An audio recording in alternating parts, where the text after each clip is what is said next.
पिछले टर्न पे हम लोग इलेक्ट्रॉनिक प्रभाव पढ़ रहे थे और काफ़ी एग्जांपल्स मैंने कराए थे आपको, उदाहरण कई सारे करवाए थे। ये प्रभाव जो हैं, 4 प्रभाव, इलेक्ट्रॉनिक प्रभाव, प्रेरणिक प्रभाव, इलेक्ट्रोमेरिक प्रभाव, अनुनाद या मीजोमेरिक प्रभाव और चौथा अति संयुग्मन, ये कार्बनिक रसायन को समझने के लिए बहुत महत्वपूर्ण है।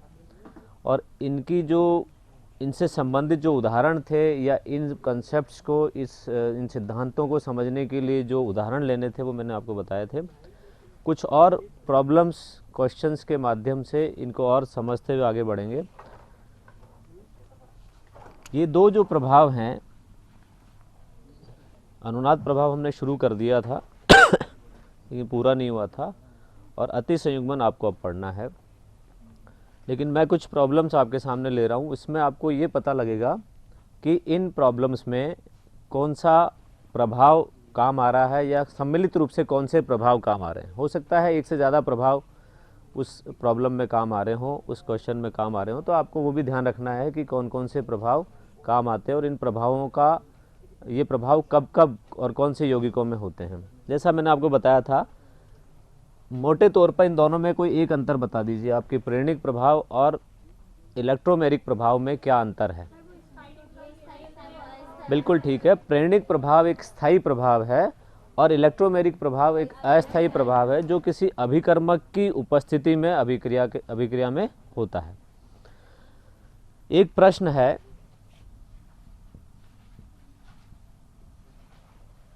प्रश्न यह है कि एरोमेटिक एमीन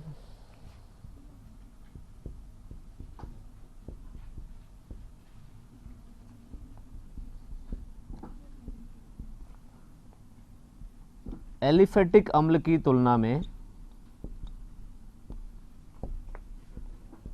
एलिफेटिक एमीन की तुलना में ज़्यादा क्षारीय होते हैं या कम क्षारीय होते हैं। इन दोनों में से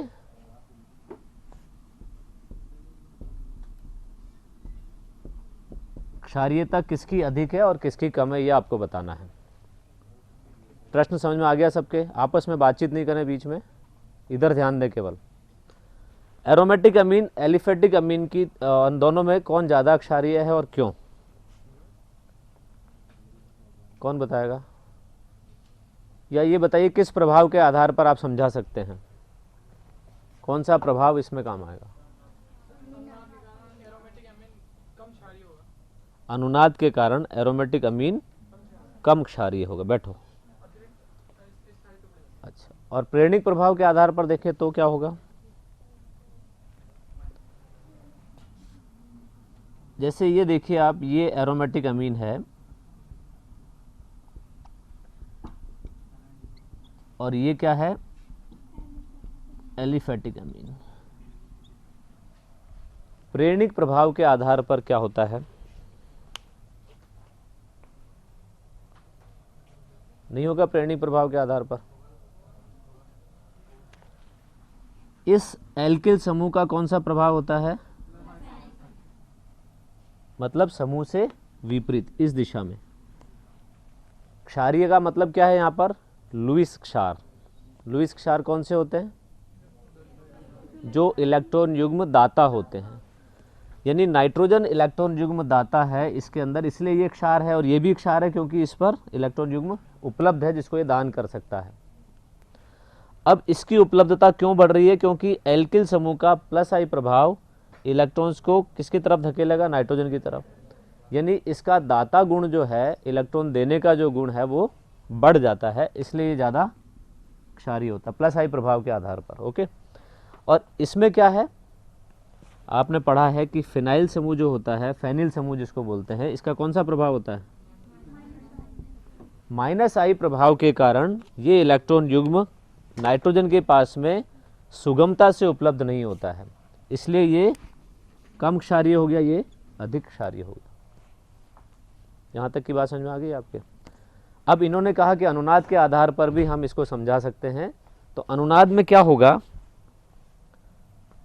इसमें अनुनाद संभव है क्या?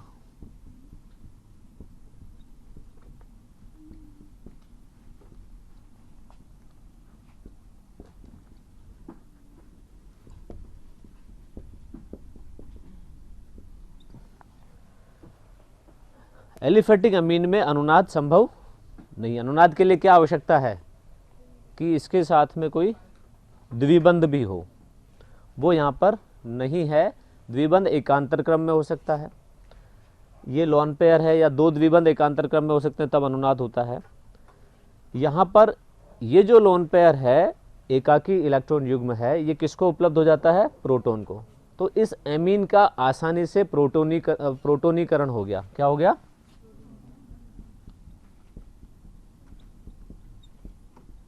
ये क्या बता रहा है? क्षारीय गुण बता रहा है।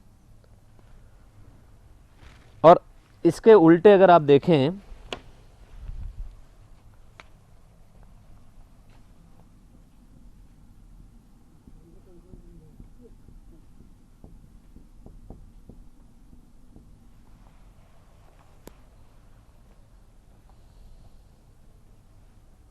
एनिलीन में क्या है?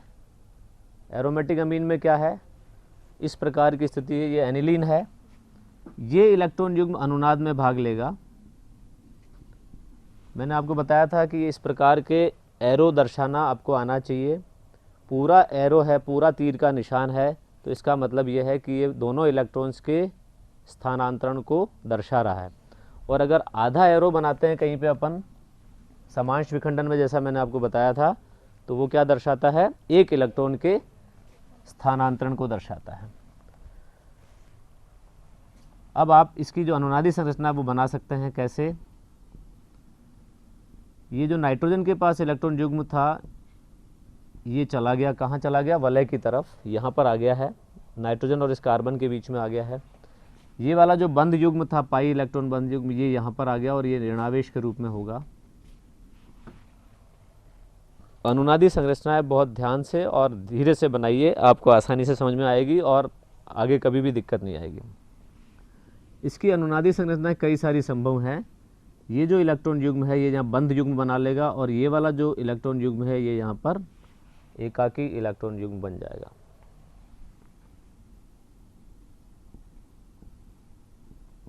ऋणावेश कहाँ आ गया?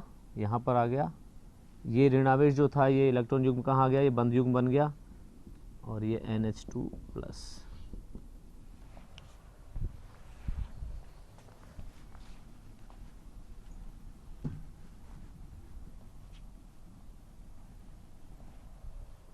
नाइट्रोजन पर धनावेश है, ये ध्यान रखिएगा आप। एक और अनुनादी संरचना आप बना सकते हैं। कैसे? ध्यान दीजिएगा, ये तो इलेक्ट्रॉन युग्म कहाँ जा रहा है? इस बंध के बीच में दर्शाया है, और जो ये बंध है, ये कहाँ दिखाया है? इस कॉर्नर पे, इस किनारे पर। अब जो बनेगी अनुनादी संरचना वो कैसी होगी? यहाँ पर तो ऋणावेश हो गया, ये NH2+, और ये जो लोन पेयर था, एकाकी इलेक्ट्रॉन युग्म था, ये क्या हो गया? बंध युग्म बन गया। तो एनिलीन में या एरोमेटिक अमीन में क्या हो रहा है? अनुनाद हो रहा है, और अनुनाद के कारण नाइट्रोजन पर इलेक्ट्रॉन युग्म उपलब्ध नहीं है जिसको वो दान कर सके। इसलिए क्या हुआ? ये कम क्षारीय हुआ। ठीक है। इसके पास में लोन पेयर ऑफ इलेक्ट्रॉन, एकाकी इलेक्ट्रॉन युग्म उपलब्ध है। ठीक है, ये आसानी से उपलब्ध है क्योंकि इसमें कोई अनुनाद नहीं हो पाएगा। अनुनाद कब हो पाएगा? जब ये देखिए एकाकी इलेक्ट्रॉन युग्म, ये एक सिंगल बॉन्ड है, फिर ये द्विबंध आ गया, एकांतर क्रम में है ना, तो ये कहलाता है संयुग्मन। इसको कहते हैं संयुग्मन। एकांतर क्रम में ये सब संयुग्मन है, double bond, single bond, double bond, single bond, double bond, और साथ में ये एकाकी इलेक्ट्रॉन युग्म है। ये इलेक्ट्रॉन युग्म क्या कर रहा है? अनुनाद में भाग ले रहा है। कैसे ले रहा है? कि इस नाइट्रोजन के पास से ये इलेक्ट्रॉन युग्म कहाँ आ गया? यहाँ बंध युग्म बना लिया इसने, बंध बन गया ना। ये इसके पास में कमी होगी, इलेक्ट्रॉन चले गए इसके पास, तो कैसा आवेश आएगा? धन आवेश आएगा। अब क्या होगा कि यहाँ जब इलेक्ट्रॉन आ जाएंगे इस कार्बन के, तो हाथ 4 ही होंगे ना, कार्बन की संयोजकता 4 ही होगी, तो क्या होगा? इसके पास से ये बंध युग्म जो है, पाई इलेक्ट्रॉन जो है यहाँ पर, ये बंध वाले, ये क्या करेंगे? यहाँ आ जाएंगे। ये तीर का निशान दिख रहा है, इस कोने पे आ गए, तो ऋण आवेश कहाँ आ गया? इस कॉर्नर पे आ गया, इस स्थिति पर ऋण आवेश है। ये अनुनादी संरचना बन गई इसकी। ये और ये क्या है? अनुनादी संरचना है। फिर क्या होगा? अगली स्थिति में ये वाला बंध युग्म इस यहाँ पे चला जाता है, क्योंकि ये यहाँ आ रहा है, तो ये तो बन गया बंद युग्म, जो एकाकी इलेक्ट्रॉन युग्म था वो तो बंद युग्म बन गया, और जो बंद युग्म था वो एकाकी इलेक्ट्रॉन युग्म बन गया। फिर एक और स्थिति बना सकते हैं आप कि ये वाला कहाँ चला जाएगा, यहाँ बंद युग्म बना लेगा, और ये एकाकी इलेक्ट्रॉन युग्म। ये तो कॉर्नर से इस स्थिति से कहाँ आ गया, बीच में आ गया, और ये कहाँ आ गया, इस कॉर्नर पर आ गया, तो ऋणावेश। तो इसको अगर अनुनाद संकर अगर आपको दर्शाना हो तो कैसे दर्शाएंगे?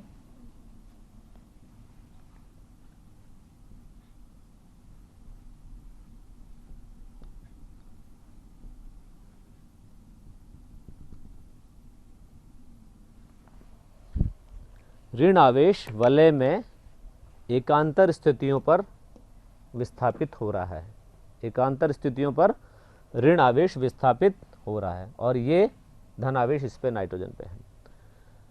जो इलेक्ट्रॉन दाता परमाणु है ये अगर धन आवेशित हो गया है, इसका मतलब ये दान नहीं कर पाएगा इलेक्ट्रॉन युग्म, इसके पास उपलब्ध ही नहीं रहा, कहाँ चला गया, अनुनाद के कारण वलय में चला गया, तो इसलिए ये कम क्षारीय होगा और ये अधिक क्षारीय होगा। तो अनुनाद के आधार पर आप इसको समझाएंगे। अब आपसे एक प्रश्न और है, वो ये है कि क्लोरोअमीन जो होता है, क्लोरोअमीन और अमोनिया में कौन ज़्यादा क्षारीय है और क्यों?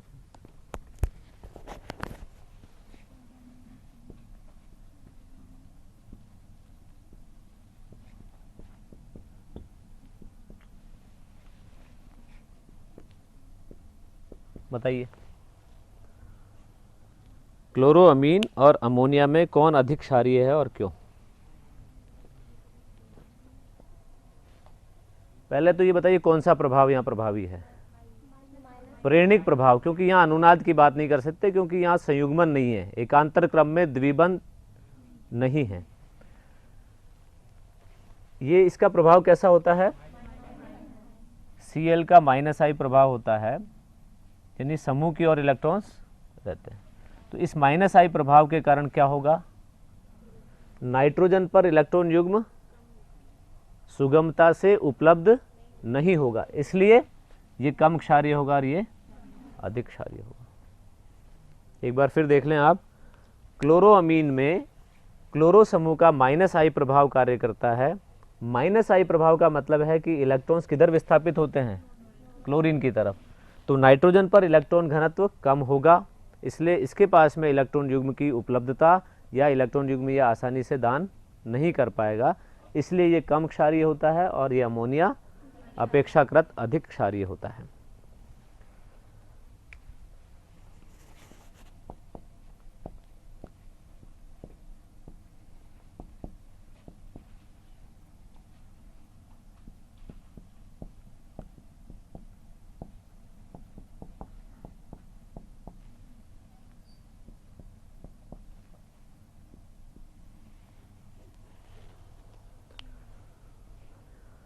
हाँ भाई, अल्कोहल के बारे में आपने खूब पढ़ा है। अल्कोहल अम्लीय होता है या क्षारीय होता है?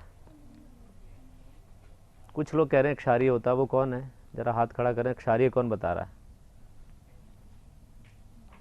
क्षारीय होता है ना, क्यों? OH आयन देता है इसलिए क्षारीय होता है। और कोई? और अम्लीय कौन बता रहा है? अम्लीय कौन बता रहा है? देखो, ये अक्सर जो गलती होती है वो बता रहा हूँ आपको, कि हम क्या करते हैं, इस OH को देखते हैं और ये पढ़ा हुआ है हमने कि H आयन देता है वो अम्ल होते हैं, जो OH आयन देता है वो क्षार होता है। तो यहाँ भी तो है OH आयन, ये भी तो दे देंगे, ये भी तो OH आयन दे देगा, तो ये भी क्षारीय होना चाहिए। क्या? H आयन त्यागेगा, ये कह रहे हैं कि ये हाइड्रोजन आयन यानी H+ आयन का त्याग करता है, इसलिए ये अम्लीय होता है। ठीक है। और अल्कोहल क्या होता है, ये भी अम्लीय होता है क्या?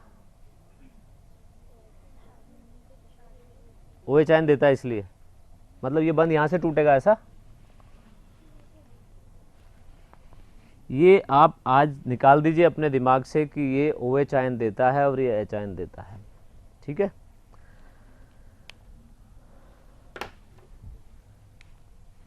इसमें क्या होता है, किसी प्रकार का कोई अनुनाद इसमें संभव नहीं है, अनुनाद इसमें, ठीक है, इसलिए ये उदासीन होता है। क्या होता है? न तो अम्लीय रूप दर्शाता है, न क्षारीय रूप दर्शाता है, इसलिए क्या होता है? उदासीन होता है। लेकिन इसमें देखो आप क्या होगा कि ये कार्बोनिल समूह मैंने आपको बताया था इलेक्ट्रॉन आकर्षी समूह होता है, पिछली बार बताया था ना मैंने आपको। ये इलेक्ट्रॉन ऑक्सीजन की तरफ, किसके इलेक्ट्रॉन? ये पाईबंद के इलेक्ट्रॉन ऑक्सीजन की तरफ चले जाते हैं और ये इलेक्ट्रॉन कहाँ आते हैं? यहाँ। तो क्या होगा?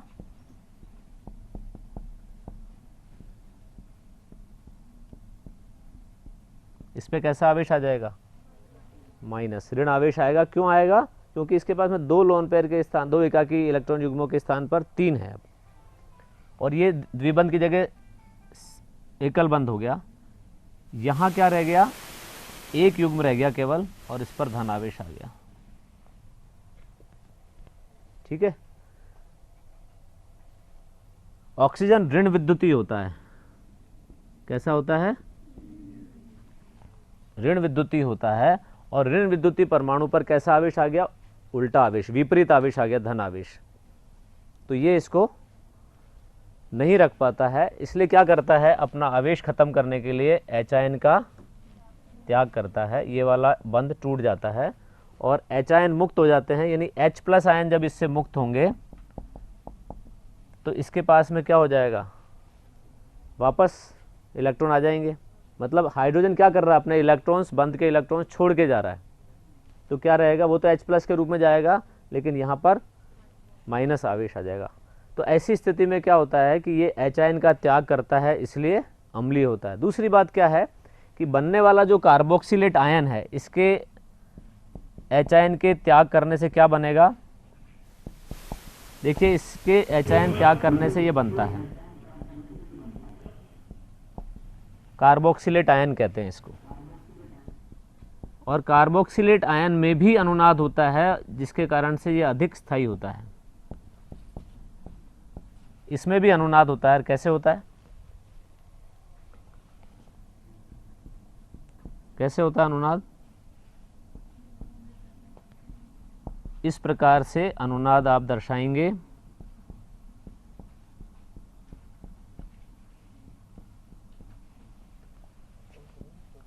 तो कार्बोक्सिलेट आयन अनुनाद के कारण स्थायी होता है। अनुनाद जब भी होगा स्थायित्व को बढ़ाएगा। अनुनाद के कारण बनने वाले कार्बोक्सिलेट आयन का भी स्थायित्व होता है, इसलिए ये आयन बनना चाहता है। क्यों बनेगा? क्योंकि H आयन का ये त्याग करेगा। क्यों करता है? क्योंकि इसमें से ऑक्सीजन हाइड्रोजन बंध क्या हो जाता है? ध्रुवीय हो जाता है, इसलिए इस बंध टूट जाता है, H आयन का त्याग हो गया। बनने वाला कार्बोक्सिलेट आयन भी स्थायी होता है। जो चीज़ स्थायी होगी वही तो बनना चाहेगी। तो ये कार्बोक्सिलेट आयन बनता है, इसमें अनुनाद होता है, इसमें स्थायित्व होता है, इसलिए ये H आयन का त्याग करता है। और जब H आयन का त्याग करता है तो हम क्या कहेंगे? ये अम्लीय होगा। तो ये जो है, ये तो अम्ल होते हैं और ये उदासीन। ठीक है। तो कार्बोक्सिलिक अम्ल अम्लीय होते हैं और अल्कोहल उदासीन होते हैं। उसको आप किससे समझाएंगे? अनुनाद के द्वारा समझाएंगे। पिछली बार किसी ने एक प्रश्न किया था कि अनुनाद, केवल बाहर से कोई प्रश्न था कि बेंजीन में के अलावा कोई उदाहरण बताइए। इन प्रश्नों में वो उदाहरण भी हो रहे हैं और अनुनाद को आप और अच्छे तरीके से, अनुनाद प्रभाव के कारण जो प्रभाव होता है वो भी आप समझ पा रहे हैं। वाइनिल क्लोराइड का नाम सुना है आपने? एक जना बताए मेरे को, वाइनिल क्लोराइड कैसा होता है, क्या सूत्र है इसका? वाइनिल क्लोराइड का सूत्र कोई एक बताए मुझे, जल्दी बताओ फटाफट। आप IUPAC भी कर रहे हो ना घर पे? मैंने आपको बताया था IUPAC भी आप करते हो। हाँ बताइए। CH3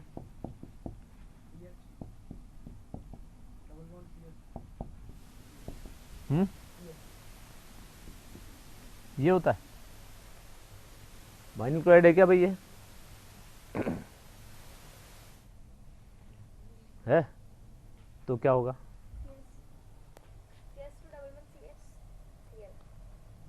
मतलब ये CH2 डबल बॉन्ड CH ये है, बैठो। वाइनिल क्लोराइड, एलिल क्लोराइड, आप ध्यान रखिए हमेशा के लिए, एलिल क्लोराइड क्या होता है?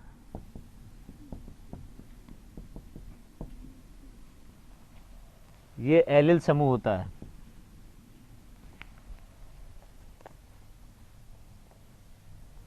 ये वाइनिल समूह होता है, ठीक है, ये ध्यान रखना हमेशा के लिए। ये वाइनिल क्लोराइड है, ये एलिल क्लोराइड है, ये वाइनिल समूह है, वो एलिल समूह है। इसमें प्रश्न ये है, वाइनिल क्लोराइड में कार्बन हैलोजन बंध लंबाई इतनी होती है 1.72 एंगस्ट्रॉम, जबकि एथिल क्लोराइड में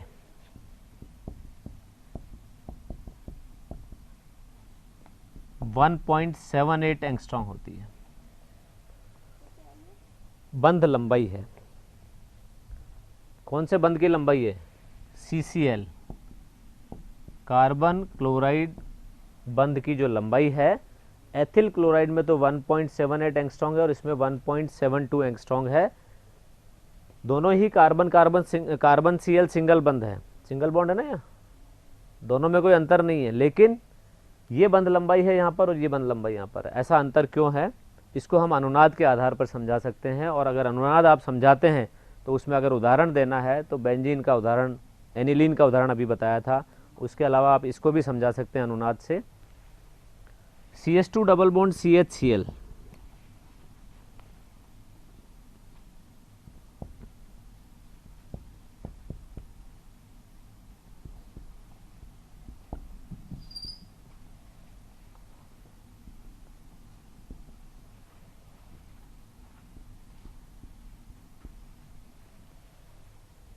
ये वाइनिल क्लोराइड का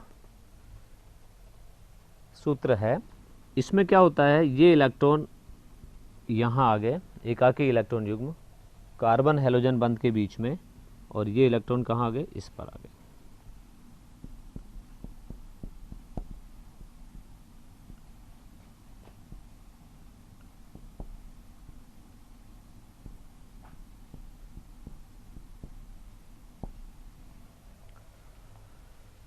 इस पर धनावेश और इस पर ऋण आवेश। ये अनुनादी संरचना लिख सकते हो ना, आपको दिक्कत तो नहीं है? ये एकाकी इलेक्ट्रॉन युग्म कहाँ आ गया? बीच में आ गया, बंध बना लिया। और ये बंध युग्म कहाँ आ गया? इस कार्बन पर आ गया, जिसको ऋण आवेश के रूप में अपने दर्शाया है। तो धन आवेश और ऋण आवेश दोनों इसके अंदर अनुनाद के कारण हैं। अब इसको अगर आप यूं दर्शाते हैं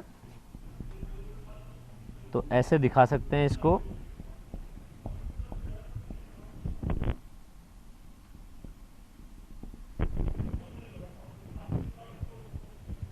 पाई बंध जो है वो स्थिर नहीं है कार्बन कार्बन के बीच में। ये क्या कर रहा है? कार्बन से, कार्बन के माध्यम से Cl तक पहुंच रहा है। इस कार्बन के बीच में भी है और इसके बीच में भी है। कार्बन कार्बन एकल बंध की लंबाई आप सबको मालूम होगी कितनी होती है? कार्बन कार्बन एकल बंध की लंबाई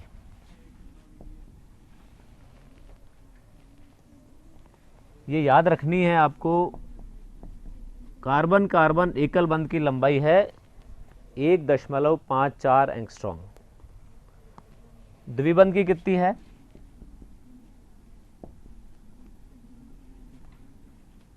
1 पॉइंट, और ट्रिपल बॉन्ड की, कार्बन कार्बन त्रिबंध की, ठीक है, ये आपको ध्यान रखना है।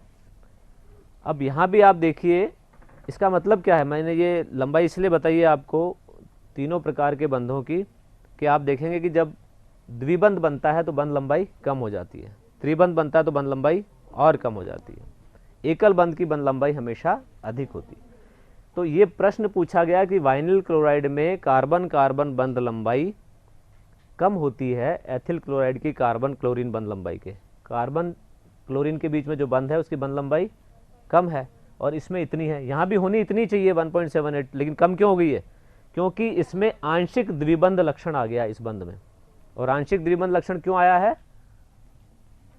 अनुनाद के कारण। तो उत्तर आपका क्या होगा? अनुनाद के कारण आंशिक द्विबंध लक्षण आ जाने के कारण कौन से बंध में? CCl बंध में। CCl बंध में अनुनाद के कारण आंशिक द्विबंध लक्षण आ जाने के कारण बंध लंबाई कम होती है। तो आपसे डायरेक्ट अनुनाद नहीं पूछा, लेकिन अनुनाद की उपयोगिता आपको पूछ ली। तो बंध लंबाई जो है वो अनुनाद के कारण प्रभावित होती है। मैंने आपको कुछ प्रश्न कराए थे कार्बोक्सिलिक अम्ल में, यहाँ तक क्लियर है? आपको समझ में आ गया? इसमें क्या होता है, कार्बोक्सिलिक अम्लों में मैंने आपको बताया था कि अम्ल सामर्थ्य जो होती है, दोबारा नहीं बताएंगे, बता चुके हैं पूरा डिटेल में। अगर प्लस आई प्रभाव वाला समूह जुड़ा हुआ है तो अम्ल सामर्थ्य क्या होगी? कम हो जाएगी। ये बढ़ेगा तो अम्ल सामर्थ्य कम होगी। और अगर माइनस आई प्रभाव वाला, जैसे 3 क्लोरो समूह, 2 क्लोरो समूह और 1 क्लोरो समूह वाला उदाहरण मैंने आपको बताया था, तो अम्ल सामर्थ्य बढ़ती है। इस बंध लंबाई पे एक प्रश्न और ले लीजिए।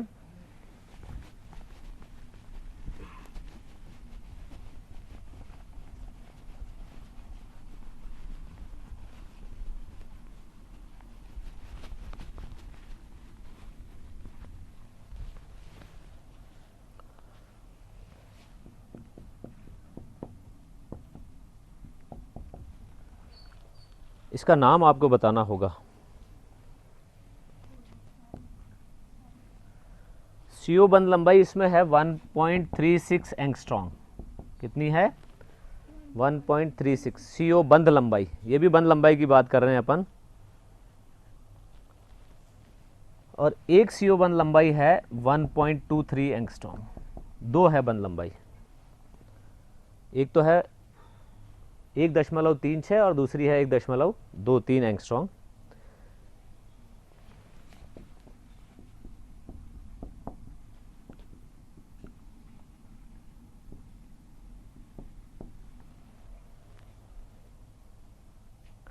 सोडियम फॉर्मेट, इसमें कार्बन बंध लंबाई दोनों बंधों की 1.27 एंगस्ट्रॉम है।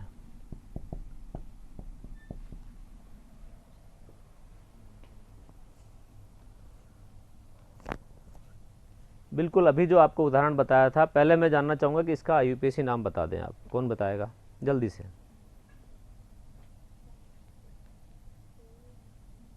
IUPAC में इसको क्या कहेंगे? बोलिए। मैथेनोइक अम्ल। वैसे इसको फॉर्मिक अम्ल कहते हैं अपन, इसको मैथेनोइक अम्ल कहते हैं। IUPAC में बैठो।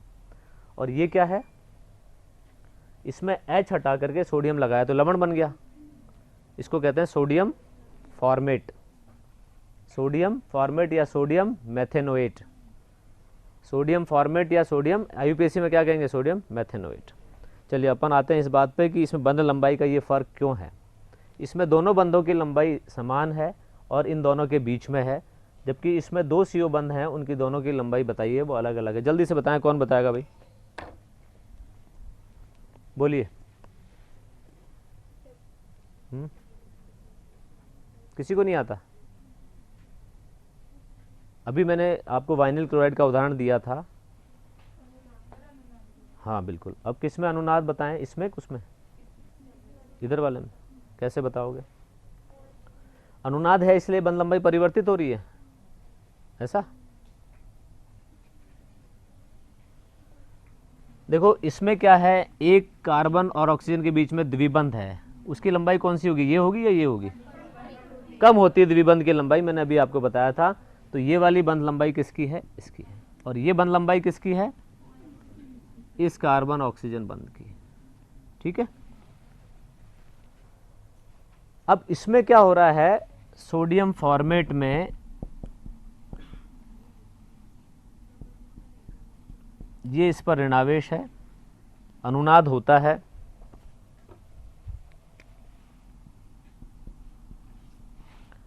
पहले इसके पास कितने युग्म होंगे? एकाकी इलेक्ट्रॉन 2। अभी जो एसिटिक अम्ल में हमने देखा था, ठीक उसी प्रकार से इन दोनों संरचनाएं, दोनों अनुनादी संरचनाएं हैं। इन दोनों में अंतर क्या है?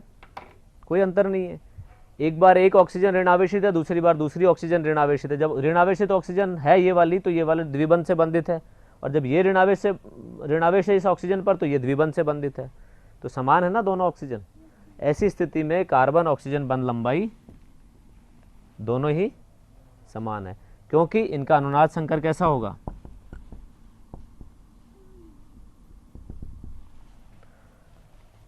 दोनों ही कार्बन ऑक्सीजन बंधों में आंशिक द्विबंध लक्षण आता है। किसके कारण? अनुनाद के कारण। और जब ऐसा होता है तो बंध लंबाई क्या हो जाती है? कम हो जाती है। किससे? सिंगल बॉन्ड से। एकल बंध की तुलना में तो कम हो जाती है, द्विबंध की तुलना में थोड़ी अधिक होती है। तो आंशिक द्विबंध लक्षण के कारण बंध लंबाई इन दोनों के बीच में है। ठीक है ना, इन दोनों के बीच की है। तो अनुनाद के कारण ऐसा हुआ है। तो अनुनाद से क्या प्रभावित होती है? बंध लंबाई प्रभावित होती है। मतलब एक्सरे डिफ्रैक्शन करते हैं, एक्सरे के द्वारा बंध लंबाई नापी जाती है, और जब बंध लंबाई नापी जाती है तो वो क्या आती है? इसमें तो आती है 1.36 एंगस्ट्रॉम और 1.23 एंगस्ट्रॉम, और इसमें आती है 1.27 एंगस्ट्रॉम। तो ये बंध लंबाई का जो परिवर्तन है, इसका कारण क्या है? अनुनाद।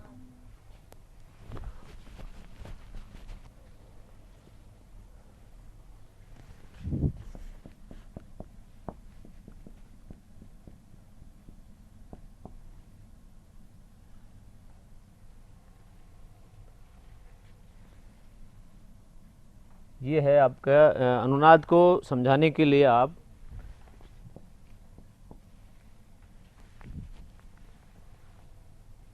ये एक अणु है, इसको देखिएगा आप ध्यान से।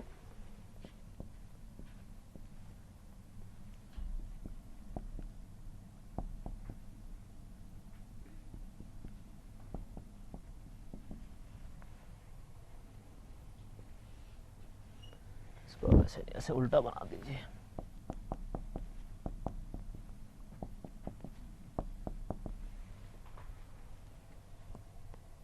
ये अनुनाद है क्या?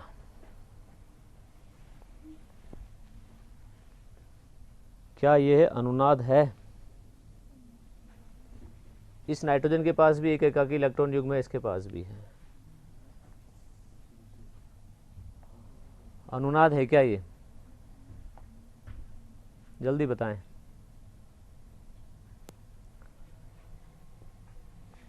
अनुनाद क्यों नहीं है? एक अनुनाद में परमाणु की स्थिति नहीं बदलती है किसी भी अणु में। अनुनाद के लिए याद रखिएगा, अनुनाद तभी संभव है जब परमाणुओं की स्थिति समान रहे, केवल इलेक्ट्रॉन यानी बंध के इलेक्ट्रॉन या एकाकी इलेक्ट्रॉन जो अपना स्थान बदलते हैं। परमाणु या परमाणु समूह अपना स्थान नहीं बदलते हैं। यहाँ पे क्या हो रहा है? ये कार्बन से 2 हाइड्रोजन जुड़े हुए हैं, जबकि यहाँ कार्बन से एक भी हाइड्रोजन नहीं है। पूरा ही परिवर्तन हो गया। तो परमाणु अपनी स्थिति नहीं बदलते हैं अनुनाद में। इसमें देखिए आपने क्या हुआ, इलेक्ट्रॉन ने अपनी स्थिति बदली है, इलेक्ट्रॉन्स विस्थानीकृत हुए हैं, लेकिन यहाँ पे तो परमाणु हट रहा है, इसलिए यह अनुनाद नहीं है।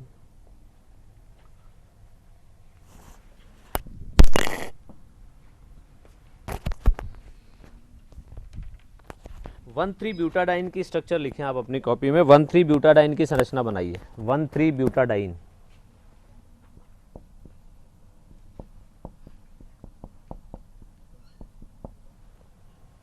One three butadiene. और इसकी अनुनादी संरचना भी आपको बनानी है। ये क्या है? 1,3 ब्यूटाडाइन। इसकी अनुनादी संरचना भी आपको बनानी है।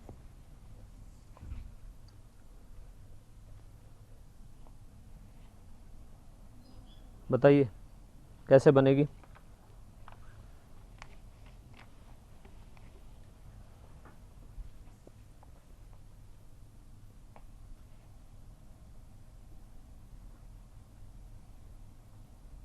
बनी या बनाना नहीं आया आपको भी?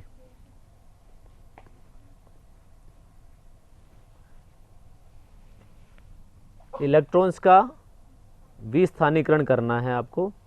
ये वाला जो बंध युग्म है ये यहाँ आ जाए, ये वाला यहाँ आ जाए तो ऐसी स्थिति में क्या होगा, इस CH2 पे कैसा आवेश आ जाएगा, ऋण आवेश, और इस कार्बन पर क्योंकि यहाँ से इलेक्ट्रॉन चले गए, इसके पास कमी हो गई, यहाँ आ गए, इसलिए ऋण आवेश। ये इसकी अनुनादी संरचनाएं होती हैं।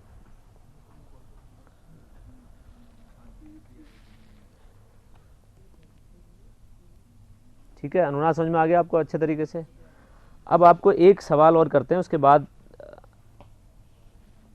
ये देखेंगे कि इनमें अंतर क्या है, या ये इलेक्ट्रॉन युग्म का जो स्थानांतरण है वो कैसे कैसे हो सकता है।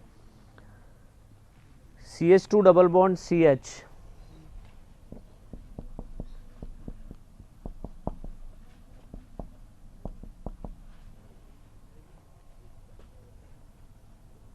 एल्डिहाइड है, ये द्विबंध भी है इसमें, और एकांतर क्रम में कार्बन ऑक्सीजन द्विबंध भी है, और इसलिए क्या होगा, इसमें अनुनाद होगा।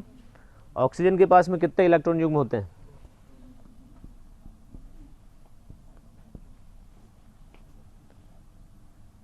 इस प्रकार से अगर होगा तो क्या आ जाएगा, इस कार्बन पर धनावेश, यहाँ डबल बॉन्ड, और ये ऑक्सीजन पर कैसा आवेश, ऋण आवेश। अगर इसके विपरीत भी हो सकता है, और वो कैसा होगा,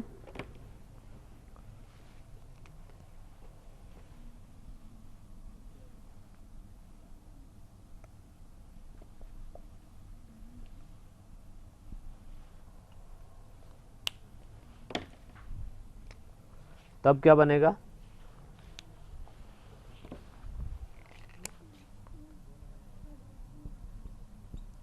CH2 minus CH double bond C,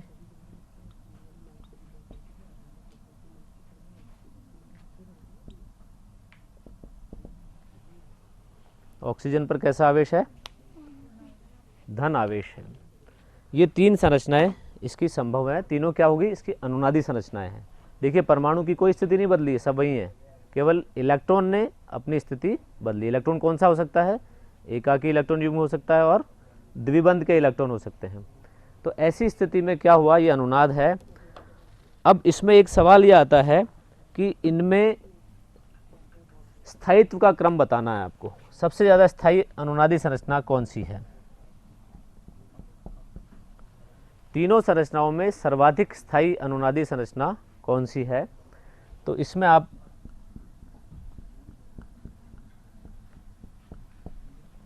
ये क्रम है स्थायित्व का, घटता हुआ क्रम है। सबसे ज़्यादा स्थायी अनुनादी संरचना कौन सी है, प्रथम है, द्वितीय उससे कम और तृतीय उससे। पहले के स्थायित्व को ज़्यादा बताया है, क्यों बताया है, इसके दो कारण लिख लें आप। एक तो सहसंयोजी बंध इसमें सबसे ज़्यादा हैं, कितने हैं, सहसंयोजी बंध कितने हैं इसमें, 2, 2, 4, 5, 6, 7, 8, 9 है। किसी और में, इन दोनों में है क्या, इसमें 9 सहसंयोजी बंध है, सबसे ज़्यादा सहसंयोजी बंध इसमें है।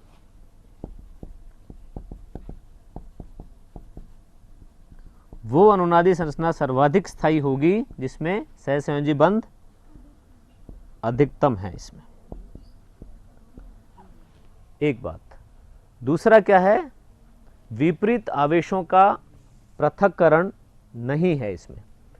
विपरीत आवेशों का पृथक्करण किसमें है, धनावेश और ऋणावेश का पृथक्करण इन दोनों संरचनाओं में इसमें नहीं है।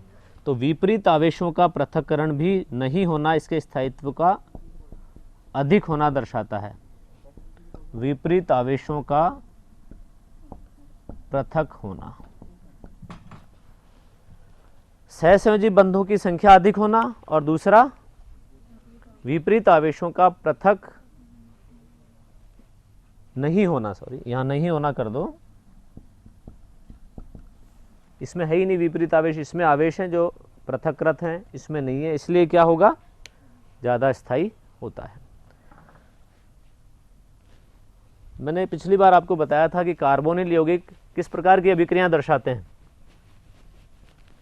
कार्बोनिल यौगिक होते हैं ना, एल्डिहाइड कीटोन, वो किस प्रकार की अभिक्रियाएं दर्शाते हैं?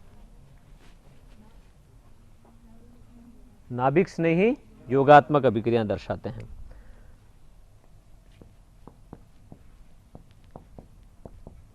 एक यौगिक ये है, एक ये है और एक CH3Cl है।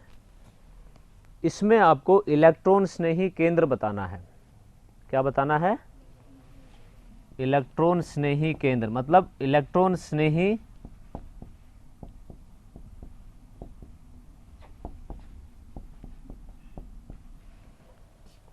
वो परमाणु बताना है जो इलेक्ट्रॉन स्नेही होगा। वो कार्बन बताना है जो इलेक्ट्रॉन स्नेही हो।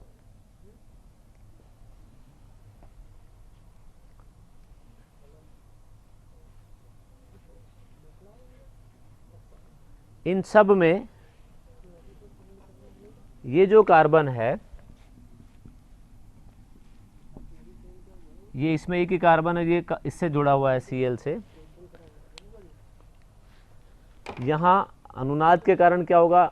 इलेक्ट्रॉन ऑक्सीजन की तरफ जाएंगे, कार्बन पर इलेक्ट्रॉन घनत्व कम होगा, इसमें भी कार्बन पर इलेक्ट्रॉन घनत्व कम होगा, और इसमें भी Cl के -I प्रभाव के कारण कार्बन पर इलेक्ट्रॉन घनत्व कम होगा। ऐसी स्थिति में ये सब कार्बन कैसे होंगे? आंशिक रूप से धन आवेशित। इस पर डेल्टा प्लस आवेश होगा, और ऐसी स्थिति होने के कारण इलेक्ट्रॉन स्नेही केंद्र कौन होंगे? ये जो स्टार से दिखाए हैं, ये तीनों में ये कार्बन जो है ये क्या है? इलेक्ट्रॉन स्नेही केंद्र है। इलेक्ट्रॉन को आकर्षित करने वाला जो केंद्र है इन यौगिकों में, वो कौन सा है? ये कार्बन है। इसमें ये कार्बन है और उसमें वो कार्बन। तो इसमें किस कारण से बताया आपने? अनुनाद के कारण से बताया। इसमें भी अनुनाद के कारण से बताया, और इसमें -I प्रभाव के कारण बताया। अब आपको ये सारे उदाहरणों से तीन चीज़ें स्पष्ट हो गई है। वो ये है कि अगर आप ऐसी स्थिति हो किसी यौगिक में तो क्या होगा? इसकी अनुनादी संरचना आप कैसे बना सकते हैं? इधर आ जाएगा। और क्या संभव है कि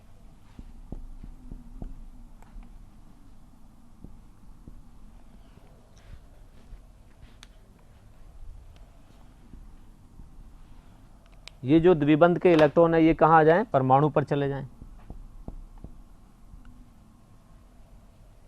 ठीक है, दो स्थिति तो ये है। और तीसरी स्थिति क्या हो सकती है?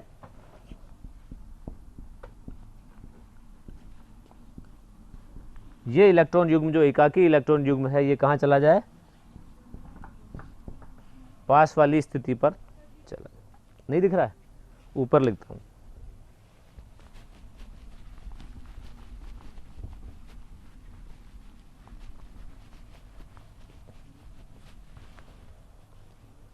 यहां तक दिख रहा है?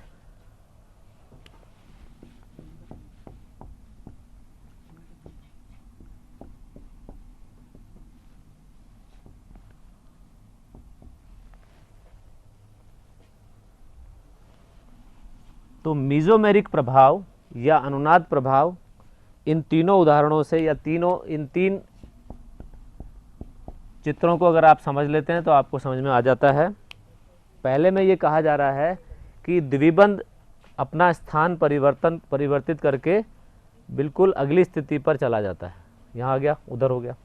दूसरी स्थिति ऐसी है कि जब द्विबंध एकाकी इलेक्ट्रॉन युग्म के रूप में परिवर्तित होकर पास वाले परमाणु पर चला जाए। तीसरी स्थिति यह कि किसी परमाणु पर अगर एकाकी इलेक्ट्रॉन युग्म है तो वो उसकी पास वाली स्थिति पर द्विबंध के रूप में आ जाए। तो ये तीनों ही अनुनाद को व्यक्त करते हैं। इसलिए मीजोमेरिक प्रभाव या अनुनाद की परिभाषा आप क्या लिखेंगे? लिखिए, मेसोमेरिक प्रभाव वह स्थायी प्रभाव है, मेसोमेरिक प्रभाव या अनुनाद प्रभाव वह स्थायी प्रभाव है जिसमें पाई बंध के इलेक्ट्रॉन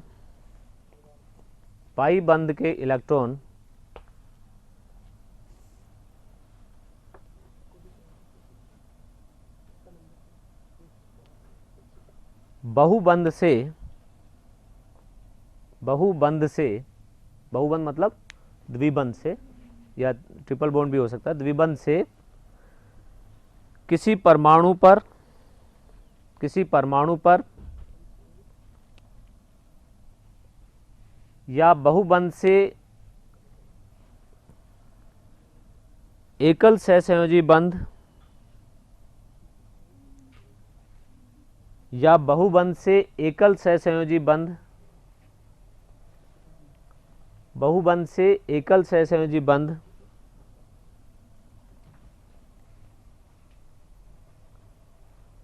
ये दोनों स्थिति, पहले वाली स्थिति ये है और दूसरी वाली एकल सहसंयोजी बंध पर या एकाकी इलेक्ट्रॉन युग्म से, या एकाकी इलेक्ट्रॉन युग्म से, एकाकी इलेक्ट्रॉन युग्म से निकटतम एकल सहसंयोजी बंध, निकटतम एकल सहसंयोजी बंध पर स्थानांतरित हो जाते हैं। ये जो तीनों आपको चित्र दिख रहे हैं, इसको शब्दों में लिखने के लिए मैंने आपको लिखवाया है कि मेसोमेरिक प्रभाव वह स्थायी प्रभाव है जिसमें पाई बंध के इलेक्ट्रॉन बहुबंध से किसी परमाणु पर या बहुबंध से एकल सहसंयोजी बंध या एकाकी इलेक्ट्रॉन युग्म से निकटतम एकल सहसंयोजी बंध पर स्थानांतरित हो जाते हैं। ये भी दो प्रकार का होता है, एक प्रकार है प्लस एम प्रभाव और दूसरा माइनस एम प्रभाव।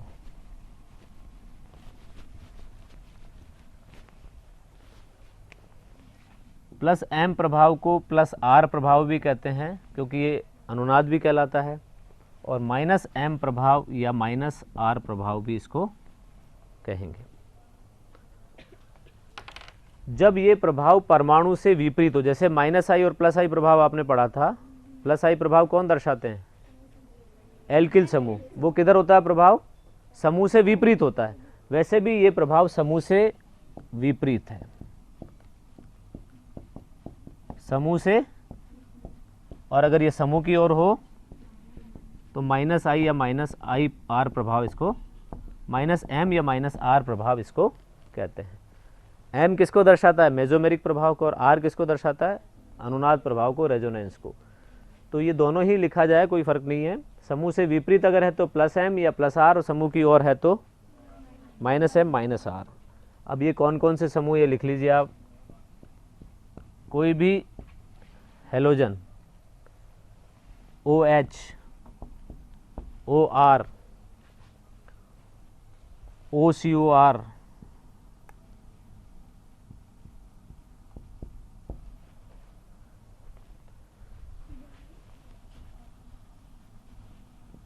OCOR, इसके अलावा NH2,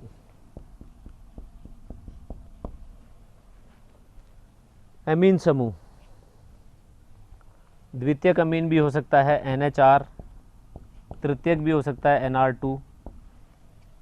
ये जो समूह है, इसी प्रकार से अमाइड भी हो सकता है NHCOR। ये सारे समूह प्लस एम या प्लस आर प्रभाव दर्शाते हैं। माइनस एम या माइनस आर प्रभाव दर्शाने वाले समूह हैं कार्बोक्सिलिक समूह,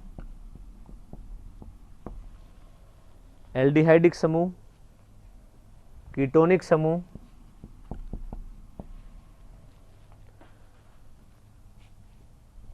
साइनो समूह या नाइट्राइल समूह या नाइट्रो समूह। ये सारे समूह क्या दर्शाते हैं? परमाणु की ओर इलेक्ट्रॉन का विस्थापन दर्शाते हैं, इसलिए माइनस एम या माइनस आर प्रभाव इनको कहते हैं।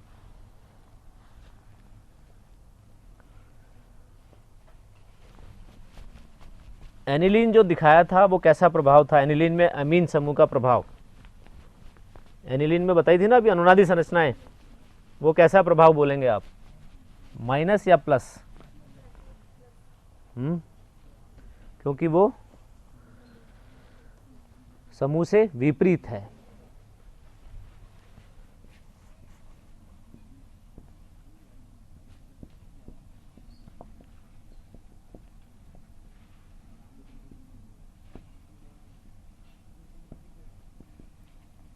आज आप 2-3 बार घर पे बनाएंगे अनुनादी संरचनाएं।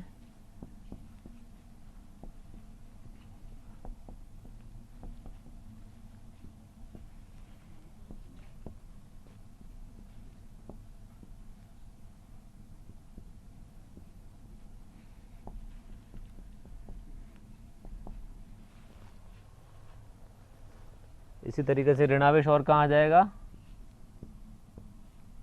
इस पर भी आ जाएगा।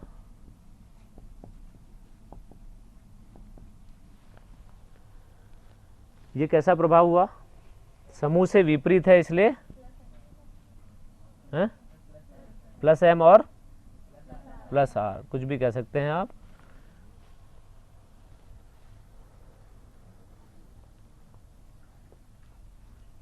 तो इसको अगर आप सामान्य तौर पे दर्शाएंगे तो इस प्रकार से दर्शाएंगे,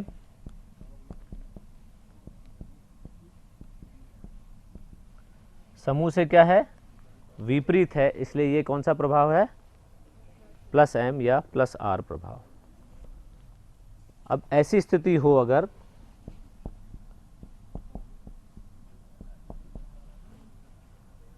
ऐसी स्थिति हो तो क्या करेंगे आप, समूह की ओर हो गया ना ये,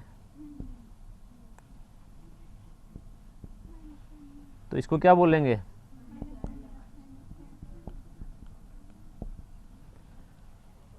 माइनस एम प्रभाव या माइनस आर प्रभाव। एक उदाहरण इसका लेते हैं आपको, ये बहुत ध्यान से समझिएगा और बहुत हमेशा के लिए याद रखना है आपको कि इस प्रकार की अनुनादी संरचना बनाई थी हमने एनिलीन की, और उसमें आपको ये भी दिख रहा है कि ये कौन सी पोजीशन होती है, ये स्थिति क्या है, पैरा, ये और ये। अब यहाँ एक बात और समझ लीजिए आप, क्योंकि ये इलेक्ट्रॉनिक कंसेप्ट्स का भी एक भाग है। इलेक्ट्रॉन घनत्व वलय में कहाँ बढ़ रहा है, कौन सी स्थितियों पर बढ़ रहा है, ऑर्थो और पैरा पे बढ़ रहा है, और ऑर्थो पैरा स्थितियों पर इलेक्ट्रॉन घनत्व बढ़ रहा है। अब एक नियम याद रखिएगा आप कि जब किसी एकल प्रतिस्थापी बेंजीन एरोमेटिक यौगिक में, एकल प्रतिस्थापी यानी ये पहले से प्रतिस्थापी है, एक प्रतिस्थापी इस पे पहले से है, तो जो नया आने वाला समूह होता है, इसके अंदर कोई एक नया समूह और जुड़े, किस प्रकार की अभिक्रिया होती है इसमें, एरोमेटिक यौगिकों में, इलेक्ट्रॉन स्नेही, नाभिक स्नेही कैसे होगा, यहाँ तो इलेक्ट्रॉन का भंडार है इस वलय में, इलेक्ट्रॉन घनत्व तो बहुत अधिक है वलय में, तो इलेक्ट्रॉन स्नेही तो आएगा ही आएगा, और योग होगा क्योंकि यहाँ पर क्या है, द्विबंध है ना, इसलिए तो इसकी जो अभिलाक्षणिक अभिक्रिया है वो कैसी है, इलेक्ट्रॉन स्नेही योग। अब यहाँ पर एक नियम आता है, वो ये नियम ये कहता है कि इलेक्ट्रॉन स्नेही योग, या जो देखें दूसरे शब्दों में, तो अगर आपके घर में कोई मेहमान आता है तो आप उसको कौन से कमरे में ठहराएंगे, या किसी होटल में कोई अगर मुसाफिर आता है तो वो कहाँ ठहरेगा, ये कौन निर्धारित करता है, पहले से जो वहाँ रहता है वो घर का मालिक, यहाँ कौन है पहले से, ये निर्धारित करेगा कि आने वाला समूह किस स्थान पर जुड़े। क्या निर्धारित करेगा, आने वाले समूह दो प्रकार के होते हैं, मतलब आने वालों की भी प्रकृति है, कुछ होते हैं जो ऑर्थो पैरा पे जाते हैं और कुछ केवल मेटा पर जाते हैं। ये ग्रुप बना हुआ है कि जो ऑर्थो पे जाएगा वो पैरा पे भी जाएगा, जो मेटा पे जाएगा वो केवल मेटा पे ही जाएगा, ये भी आपको ध्यान रखना है। तो पहली बात ध्यान रखनी है कि नया आने वाला समूह इसके आधार पर जुड़ेगा, ये डिसाइड करेगा, ये निर्धारित करेगा कि उसको कहाँ जाना है। और नए आने वाले समूह भी दो प्रकृति के होते हैं, या तो कोई ऑर्थो पे जाएगा तो पैरा पे भी जाएगा, और जो मेटा पे जाता है वो मेटा पे ही जाएगा। ये दो सेंटेंस, दो वाक्य मेरे याद रखिएगा आप। यहाँ तक समझ में आया है, वापस बताऊँ, दोबारा बता। मैंने ये कहा कि आपके घर में अगर कोई मेहमान आता है तो उसको कौन से कमरे में ठहराना है, कौन निर्धारित करेगा, जो मालिक है घर का, ठीक है, पहले से जो रह रहा है वही मालिक है उसका। अब यहाँ पर ऐसी स्थिति यहाँ भी है, ये जो समूह पहले से इस वलय पे जुड़ा हुआ, बेंजीन वलय पे, ये निर्धारित करेगा कि दूसरा आने वाला समूह कहाँ जाए, या तो ऑर्थो पे जाए, जो ऑर्थो पे जाएगा उसको पैरा पे भी भेजा जा सकता है, और दूसरे प्रकार के जो होंगे वो मेटा पर जाएंगे, ठीक है। अब अनुनाद से बहुत स्पष्ट है, आपके सामने है सारी तस्वीर, कि ऑर्थो और पैरा स्थितियों पर अनुनाद के कारण इलेक्ट्रॉन घनत्व बढ़ गया है। यानी अगर इस वलय पर कोई इलेक्ट्रॉन का प्यासा आएगा तो वो उसको कौन सी दो जगह दिखेगी, ऑर्थो पैरा दिखेगी। इसलिए वो या तो यहाँ आक्रमण करेगा या यहाँ करेगा या यहाँ करेगा, तो ऑर्थो पैरा स्थिति पे करेगा। ये आपको ध्यान रखना है कि एमिनो समूह ऑर्थो पैरा दिष्टकारी होता है। आपसे पूछा जाए ऑर्थो पैरा दिष्टकारी होता है, ये क्या है, समूह का दिष्टकारी प्रभाव। यानी एमिनो समूह ये निर्धारित कर रहा है कि आने वाला समूह ऑर्थो या पैरा पर ही जाएगा। तो उसका कारण अगर आपसे पूछा जाए तो क्या बताओगे, अनुनाद के कारण ऑर्थो और पैरा स्थितियों पर इलेक्ट्रॉन घनत्व अधिक होता है, इसलिए इलेक्ट्रॉन स्नेही का आक्रमण या इलेक्ट्रॉन स्नेही कहाँ जुड़ेगा, ऑर्थो पैरा स्थितियों पर जुड़ेगा। एक एग्जाम्पल, एक उदाहरण और लेते हैं, वो है नाइट्रो समूह का, कि बेंजीन वलय से यदि नाइट्रो समूह जुड़ा हुआ हो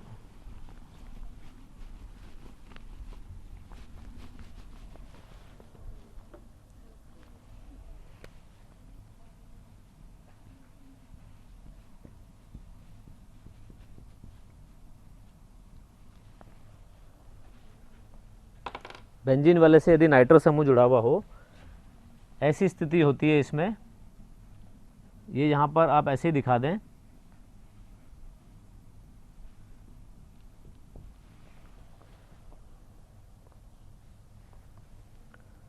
इस ऑक्सीजन को हम बात नहीं करेंगे, या इस ऑक्सीजन को कह लीजिए इस पे कि ये इस प्रकार से बंधित होता है।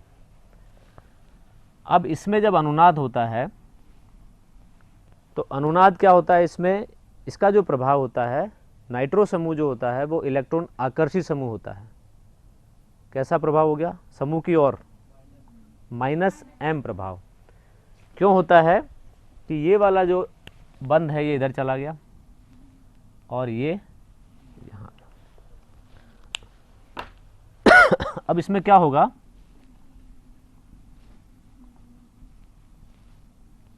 यहाँ पर कैसा आवेश आएगा, क्योंकि इसके पास में कमी हो गई इलेक्ट्रॉन्स की।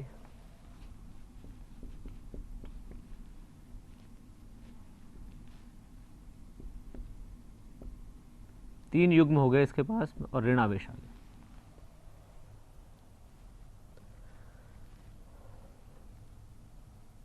अब क्या हो रहा है, देखो दो चीजें हो रही, जो मैंने अभी आपको बात बताई उसको ध्यान से देखिएगा। पहले इसमें अनुनाद समझ लें आप। इधर धनावेश है, वलय में इलेक्ट्रॉन्स का विस्थानीकरण होता है, ये इलेक्ट्रॉन युग्म यहाँ चला जाता है, पाई इलेक्ट्रॉन के इलेक्ट्रॉन कहाँ चले जाते हैं, यहाँ पे चले जाते हैं। तो धनावेश कहाँ आ जाएगा, अब इस स्थिति पे धनावेश आ जाएगा।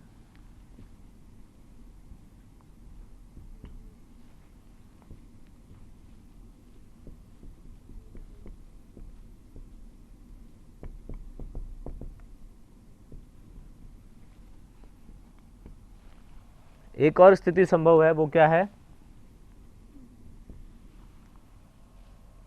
अब क्या होगा,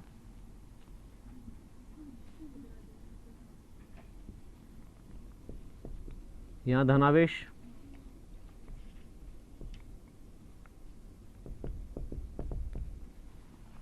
ये इसकी अनुनादी संरचनाएं हैं और कैसा प्रभाव है, माइनस, ठीक है। अब मुझे आपको बताना है कि आप ये बताएं मुझे कि इसमें इलेक्ट्रॉन्स नहीं कहाँ आएगा, पहले से उपस्थित समूह कौन है, पहली बात नाइट्रो समूह है। ये निर्धारित करेगा कि आने वाला समूह कहाँ जाए। आने वाला समूह क्या है, इलेक्ट्रॉन स्नेही है, यानी जहाँ पर इलेक्ट्रॉन घनत्व दिखेगा वहीं तो जाएगा। इन 5 स्थितियों में से कहाँ पर इलेक्ट्रॉन घनत्व अधिक है, ऑर्थो और पैरा पे आप देख रहे हैं धनावेश है, वहां पर इलेक्ट्रॉन आकर्षी नहीं आएगा। तुलनात्मक रूप से या अपेक्षाकृत किस स्थिति पर इलेक्ट्रॉन घनत्व अधिक है, इसलिए ये क्या है, मेटा दिष्टकारी समूह है। नाइट्रो समूह कैसा दिष्टकारी है,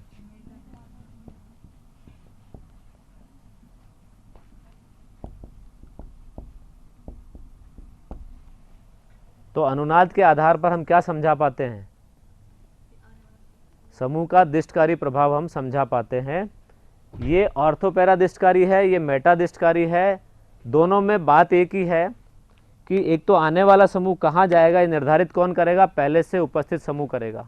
ठीक है, पहले से उपस्थित समूह के कारण उसमें क्या परिवर्तन हो रहा है वो मुख्य रूप से आपको देखना है।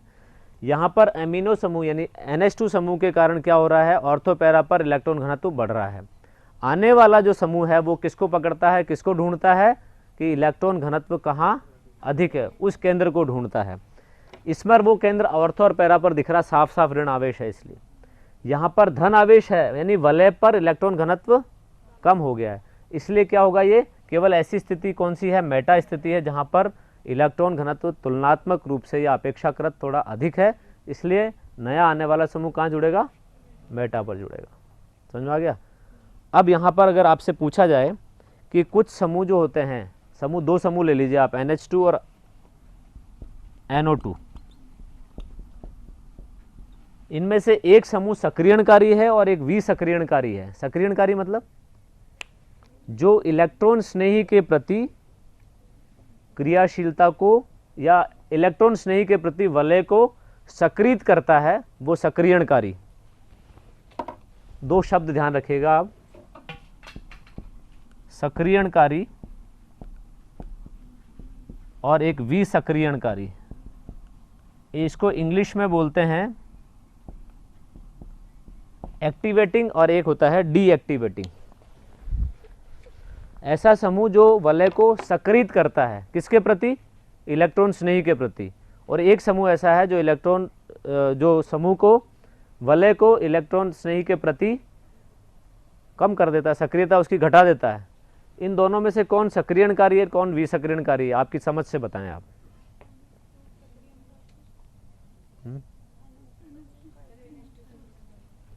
NH2 सक्रियणकारी है, ये सक्रियणकारी है और ये बता तो दिया, लेकिन आपको शायद ये नहीं लग रहा क्यों बताया हमने।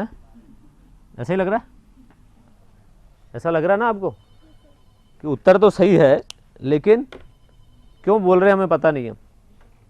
बिल्कुल आपने अगर इन दोनों को सामने समझा है तो बिल्कुल स्पष्ट है आपके लिए कि इसने क्या किया, इस समूह ने वलय में इलेक्ट्रॉन घनत्व को बढ़ाया है। यानी आने वाले के स्वागत के लिए इसने माला भी तैयार कर दी कि जो नया मेहमान आएगा, जो भी आने वाला है, उसको कहाँ ठहराना है वो तो डिसाइड कर लिया उसने उसकी प्रकृति के आधार पर। साथ साथ उसने क्या करा, उसको स्वागत करने के लिए भी तैयार रहा। इसका मतलब क्या हुआ कि इसने वलय को सक्रिय किया है, तो ये तो सक्रियणकारी हुआ। ये समूह ऐसा समूह है जिसने वलय से इलेक्ट्रॉन्स को अपनी तरफ आकर्षित कर लिया, यानी वलय में वो इच्छा खत्म कर दी कि ये किसी आने वाले समूह को स्थान दे। इलेक्ट्रॉन स्नेही को आकर्षित होने का मौका देना इसने कम कर दिया, क्योंकि धन आवेश वलय में घुमा दिया इसने। जब धन आवेश वलय में चला गया है, इसका मतलब इलेक्ट्रॉन घनत्व की वलय में कमी हो गई है, इसलिए इलेक्ट्रॉन आकर्षी आसानी से नहीं आ पाएगा। तो इसका मतलब क्या है, नाइट्रो समूह विसक्रियणकारी है। तो ऐसे समूह जो वलय में इलेक्ट्रॉन घनत्व को कम करते हैं, यानी धन आवेश उसमें आता है, तो इसका मतलब क्या है, वो विसक्रियणकारी समूह है। तो दो प्रकार के समूह होते हैं, सक्रियणकारी और विसक्रियणकारी। समूह दो प्रकार के होते हैं, ऑर्थोपैरादिष्टकारी और मेटादिष्टकारी आने वाले समूह। ठीक है, सॉरी, ये जो समूह पहले से उपस्थित होते हैं वो ऑर्थोपैरादिष्टकारी और मेटादिष्टकारी हो सकते हैं, और आने वाले समूह भी क्या हो सकते हैं, ऑर्थोपैरा स्थिति पर जाने वाले या मेटा स्थिति पर जाने वाले। ये बिल्कुल नियम है, जितने भी उदाहरण कार्बनिक रसायन में है एरोमेटिक यौगिकों के, उसमें बड़ा स्पष्ट है कि जो समूह ऑर्थोडिष्टकारी होगा वो पैरादिष्टकारी भी होगा, जो मेटादिष्टकारी है वो मेटादिष्टकारी होगा। और क्यों होगा, उसका कारण ये है कि जो वलय में इलेक्ट्रॉन घनत्व को बढ़ाते हैं, इसका मतलब सक्रियणकारी जो समूह है वो ऑर्थोपैरादिष्टकारी होते हैं, और जो वलय में इलेक्ट्रॉन घनत्व कम करते हैं वो मेटादिष्टकारी होते हैं और विसक्रियणकारी होते हैं। इलेक्ट्रॉन घनत्व को क्या कर रहे हैं, वलय में कम कर रहे हैं। अब आपको बताना है प्रेरणिक प्रभाव और मीजोमेरिक प्रभाव में अंतर क्या है। प्रेरणिक प्रभाव और मीजोमेरिक प्रभाव में क्या अंतर है। अगर आपने इन प्रभावों को समझ लिया है तो कार्बनिक रसायन की जितनी भी अभिक्रियाएं हैं उनको आप समझ के याद करेंगे, और अगर नहीं समझेंगे इसको तो फिर आप रटने की कोशिश करेंगे और वो आपको कभी भी याद नहीं हो पाएगी। इन प्रभावों का अध्ययन आपने कर लिया है ढंग से तो कोई समस्या आपको कार्बनिक रसायन को याद करने में, पढ़ने में, समझने में नहीं आएगी। बहुत सारे प्रश्न आपकी पुस्तक में दिए हुए हैं, आप कीजिएगा उनको। इन दोनों प्रभावों में अंतर जल्दी से बताइए, प्रेरणिक प्रभाव और अनुनाद प्रभाव। कोई बता सकता है? एक प्रभाव ही बता दो, चलो एक अंतर ही बता दो, बताइए।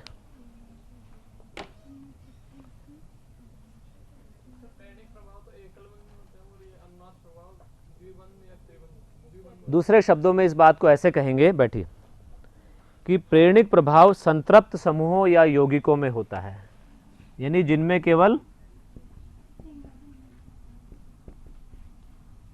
सिंगल बॉन्ड होंगे ना, वहां ये प्रभाव संतृप्त समूह या यौगिकों में होगा। और ये वाला किस में होगा? असंतृप्त, यानी द्विबंध हो, त्रिबंध हो, ऐसी स्थितियां जहां होगी वहां। और विशेष तौर पर कहां होता है? संयुग्मी यौगिकों में। संयुग्मी यौगिक कौन से होते हैं? संयुग्मी यौगिक कौन से होते हैं?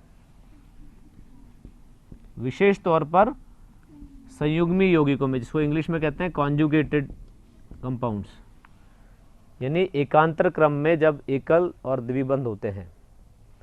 सिंगल बॉन्ड, डबल बॉन्ड अगर एकांतर क्रम में होते हैं, जैसे इस प्रकार के यौगिक, ये बेंजीन है, इसमें जो द्विबंध है वो क्या है? एकांतर क्रम में है, इसको कहते हैं संयुग्मन, संयुग्मी यौगिक ये कहलाते हैं। तो प्रेरणिक प्रभाव याद रखिएगा संतृप्त यौगिकों या समूह में होता है, जबकि अनुनाद प्रभाव के लिए क्या आवश्यक है? असंतृप्तता आवश्यक है। दूसरा, एक कोई अंतर और बताएं।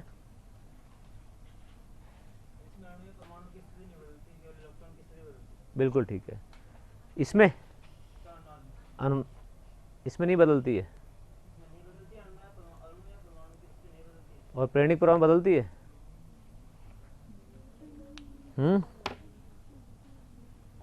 प्रेरणिक प्रभाव में भी स्थिति नहीं बदलती अणु परमाणु की, वही रहती है।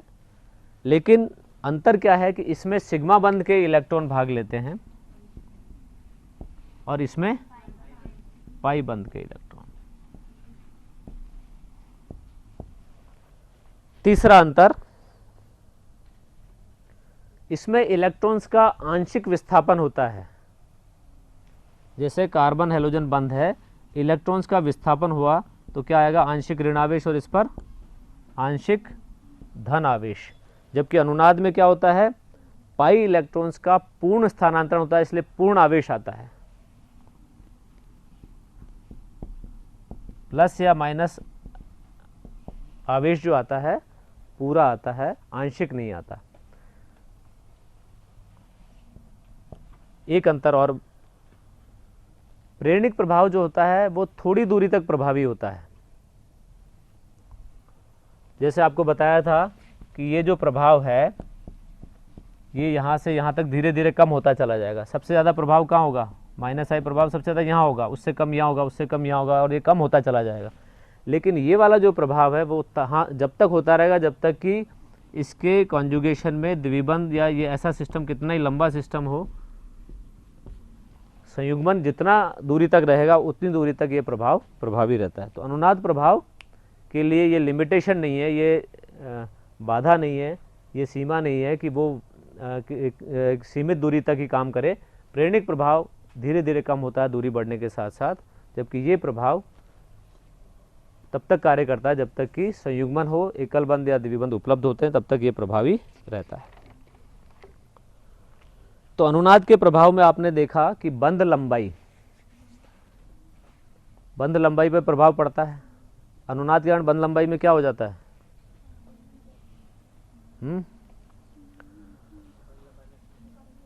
और द्विध्रुव आघूर्ण जो होता है वो भी देख लें आप। द्विध्रुव आघूर्ण जो होता है वो है जैसे CH2 डबल बॉन्ड CHCl,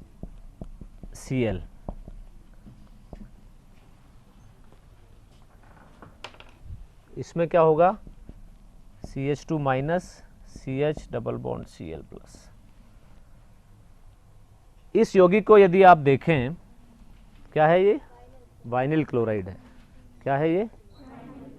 इस वाइनिल क्लोराइड के आधार पर यदि आप देखें तो द्विध्रुव आघूर्ण 0 होना चाहिए।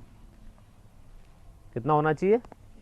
0 होना चाहिए। लेकिन इसका द्विध्रुव आघूर्ण होता है, और वो कितना होता है? द्विध्रुव आघूर्ण कितना होता है इसका 1.44 डेबॉय, डेबॉय इसकी इकाई है 1.44 डेबॉय। मतलब वाइनिल क्लोराइड का द्विध्रुव आघूर्ण शून्य नहीं होता है, 1.44 डेबॉय होता है। इसको अपन किस आधार पर समझा सकते हैं? केवल अनुनाद के आधार पर। आपसे पूछा जाए इसका कारण क्या है तो आप क्या बोलेंगे? अनुनाद है, क्योंकि अनुनाद के कारण ये संरचना संभव होती है, और ये संरचना संभव होती है तो इसमें क्या आवेश आ गया? जब आवेश आएगा तभी तो द्विध्रुव आघूर्ण होगा। तो अगर ये संरचना नहीं होती, यानी अनुनाद नहीं होता, तो द्विध्रुव आघूर्ण भी नहीं होता। तो द्विध्रुव आघूर्ण होने का मतलब है कि इसमें अनुनादी संरचना है। इसके आधार पर अम्ल क्षार सामर्थ्य आपने समझा दिया। ऐसे ही एक और उदाहरण मैं आपके सामने ले रहा हूं, वो है डाइनों पर योग। डाइन पर योग, जैसे 1,3-ब्यूटाडाइन है,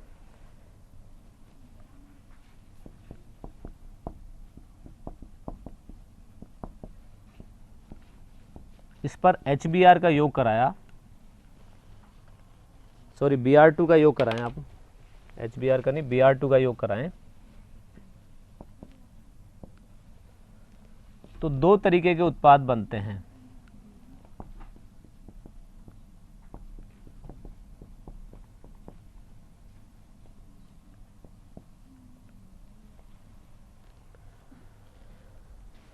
एक तो बना 1,4, इसको कहते हैं 1,4 योगोत्पाद, यानी पहली और चौथी पोजीशन पर योग हो रहा है।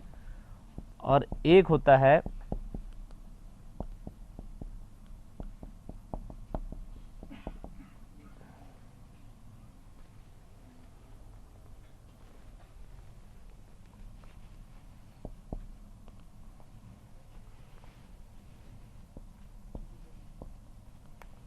1,2 योगोत्पाद।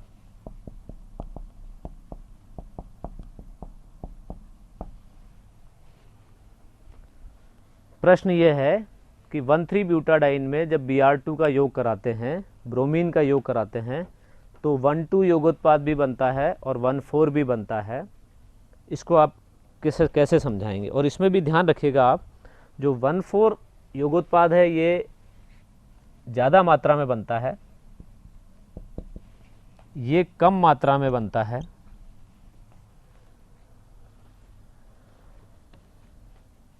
लेकिन ये एक नॉर्मल प्रोडक्ट है, सामान्य उत्पाद ये है इसका। ये कितना बन रहा है? कम बन रहा है, ये ज़्यादा बन रहा है। बनते दोनों ही हैं। इन दोनों का बनना आप कैसे बता सकते हैं?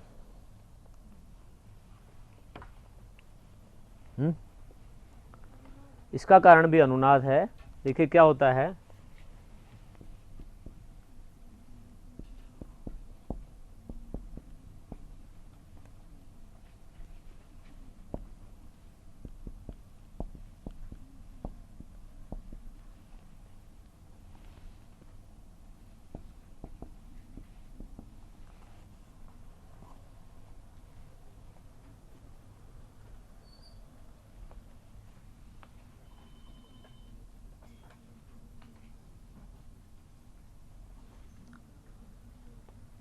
सबसे पहले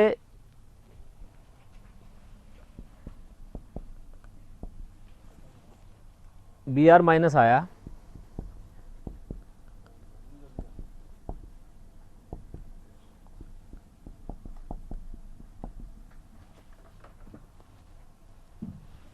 इसको अभी छोड़ दें। इस पर अगर योग होता है तो इस प्रकार से Br जुड़ता है, ठीक है, Br जुड़ा और ये इस पर धनावेश आया। अब इसमें क्या होगा, ये कैसा है? द्वितीयक कार्बोनियम आयन है, ये है द्वितीयक कार्बोनियम आयन, और इसमें अनुनाद से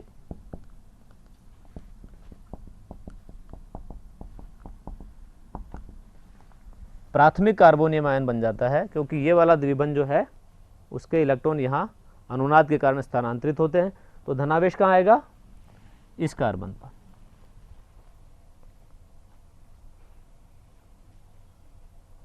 अब क्या होगा,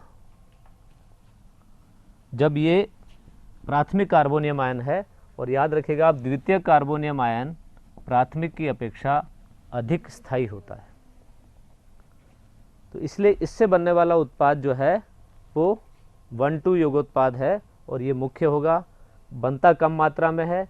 ये 1,4 योगोत्पाद है जो ज़्यादा मात्रा में बनता है। लेकिन आपको केवल यहाँ ये ध्यान रखना है कि ऐसा किसके कारण हो रहा है, अनुनाद के कारण हो रहा है।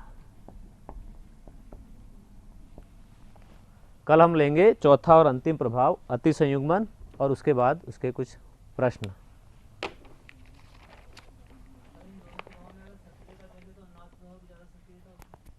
किसमें? नहीं, ऐसा नहीं है।